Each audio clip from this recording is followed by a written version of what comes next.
So, perhaps the greatest decade for horror ends not on a high note, but rather with a whimper.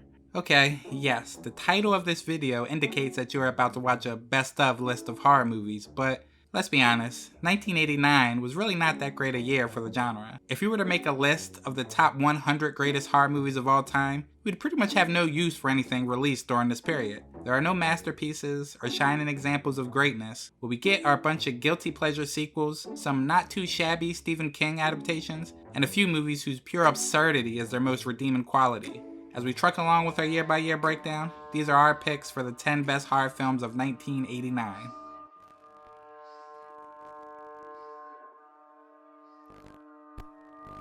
After being sent to the electric chair, a serial killer uses electricity to come back from the dead and carry out his vengeance on the youngster who turned him into the police. One of the more underrated films in the late Wes Craven's filmography, Shocker was the director's attempt to create another franchise with another studio after the folks at New Line Cinema did him dirty with regard to compensating him properly for his work on A Nightmare on Elm Street. Sadly, the film didn't really perform well with critics or filmgoers, though it did gain a substantial audience as the years went by. Like a frenzied fever dream fueled by the power of righteous heavy metal, Craven's Shocker is certainly one of his more oddball cult classics, an amalgam of his most ambitious ideas and a viciously wild visual style. Come on! Give it to me! You got it, baby!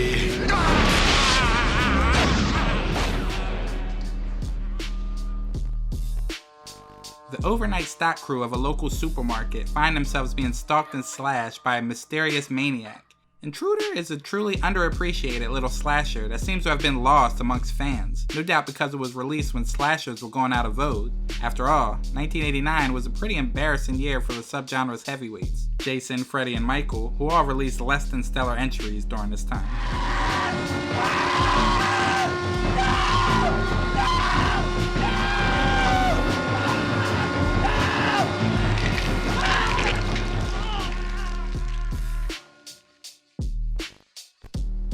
A publishing exec is visited and bitten by a woman and starts exhibiting erratic behavior. The woman continues to visit, and as his madness deepens, it begins to look as if some of the events he's experiencing may be hallucinations. Though actually a film about delusion and mental illness, Vampire's Kiss is strange enough to be enjoyable as fantasy horror, even if it can all be rationalized by the fact of our protagonist's madness. And the film has a smart-ass attitude about lust, love, and lunacy, such as one doesn't usually see filmed about the mentally ill. So it works as a little art film about something serious, and it works on a cruelly campy level of laughing at the ill. Vampire's Kiss, whether taken as a straight-up horror yarn, or as a psychoerotic nightmare, mixes elements of fable and satire in a straight-up startling manner. I'm a vampire! I'm a vampire! I'm a vampire! I'm a vampire! I'm a vampire! I'm a vampire!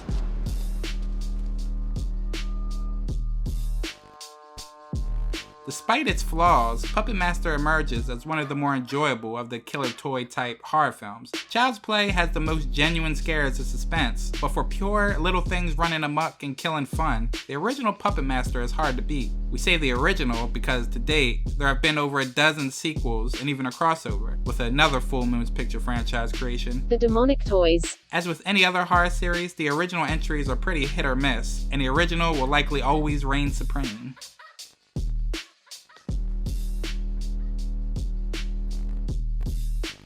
A warlock flees from the 17th century to the 20th century with a witch hunter in hot pursuit. Okay, so we're pretty sure that the pitch for this movie went basically something like this. Did you like the Terminator? Well, how about we whip up a dark fantasy horror version of that?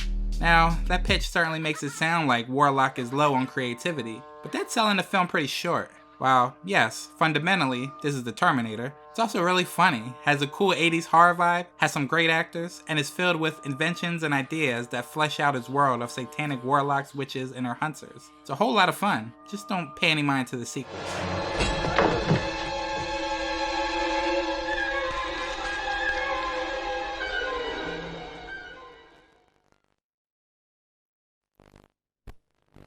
An old Gothic cathedral, built over a mass grave, develops strange powers which trap a number of people inside with ghosts from a 12th century massacre seeking to resurrect an ancient demon from the bowels of the earth. Originally planned by Dario Argento as a sequel to his earlier 1985 production Demons, The Church was taken over by Argento protege Michele Soavi after the director of the preceding films, Liberto Bava, was dropped under orders of the financial backers, his name being overly associated with second-rate horror pictures, or he left the project as he did not want to work with Argento again, depending on which source you read.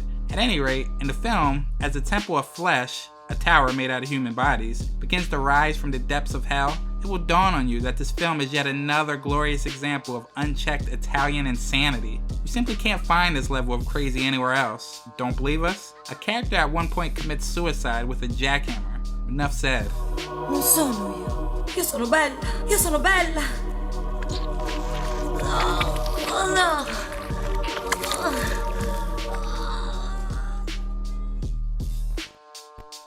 From the viewpoint of a child, the premise of Parents is simple. Young Michael starts to suspect that his parents are cannibals. The film is shot in a strange 50s retro kitsch world where Michael's mother is the perfect housewife, and his father a hard-working supporter of the family. The all-American dream with a nasty edge, for behind this facade of domestic bliss lies a dark secret. For most of the film, we're never quite sure if this is a child's nightmare fantasy or reality. Spoiler alert, yes, his parents indeed have a taste for human flesh.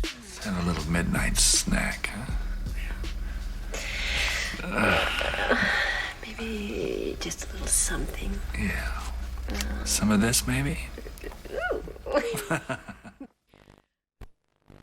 A businessman accidentally kills the metal fetishist, who gets his revenge by slowly turning the man into a grotesquely hybrid of flesh and rusty metal. Tetsuo the Iron Man is a relentlessly energetic film, made at a time when the energy had all but disappeared from Japanese cinema. The culmination of a decade's worth of amateur short filmmaking and a crowning achievement on the activities of a private experimental theater group, Tetsuo had all the characteristics of unbridled zeal and amateur enthusiasm, and all the signs of true filmmaking talent. It combines early Lynch's monochrome industrial landscapes, Cronenberg's body horror, Ballard's obsession with crashes and wounds, Spank Major's frenetic stop-motion oddity, and abrupt editing. But it nonetheless remains a singular monstrosity, and it's weird as all hell.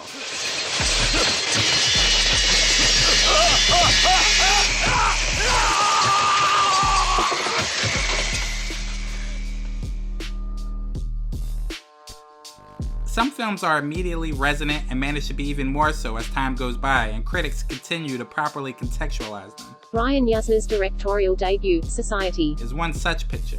In the film, an ordinary teenage boy discovers his family as part of a gruesome orgy cult for the social elite. Even when it was released in 1989, this was a clear reaction against 80s excess and yuppie scum. However, in the wake of over 30 years worth of unrest over wealth inequality, it's tough not to hear a film insist that, quote, the rich have always fed on the poor, and not consider it not only eerily prescient, but also really awesome, since it literalizes that insistence in an outrageously bizarre climax.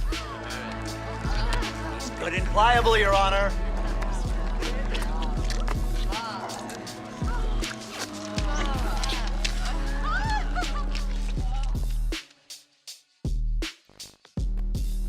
An adaptation of Stephen King's 1983 novel of the same name, Pet Sematary hinges on a simple question. If you could, would you bring back a loved one from the dead? By Pet Sematary's end, the answer should be no. But what if you had a son who's just learning to walk and gets trampled by a truck? Would you risk him becoming a killer zombie if there was even the slightest opportunity of giving him another chance at, quote, life? Ask any parent. The response to such a question isn't easy. What's the bottom of the truth? Well, sometimes that is better. Once again, thanks for watching. Don't forget to let us know your favorite horror movie of the year in the comment section below. Don't forget to let us know your favorite horror movie of the 80s in the comment section below. And we'll see you right here. We got the 90s coming up next. Stay tuned.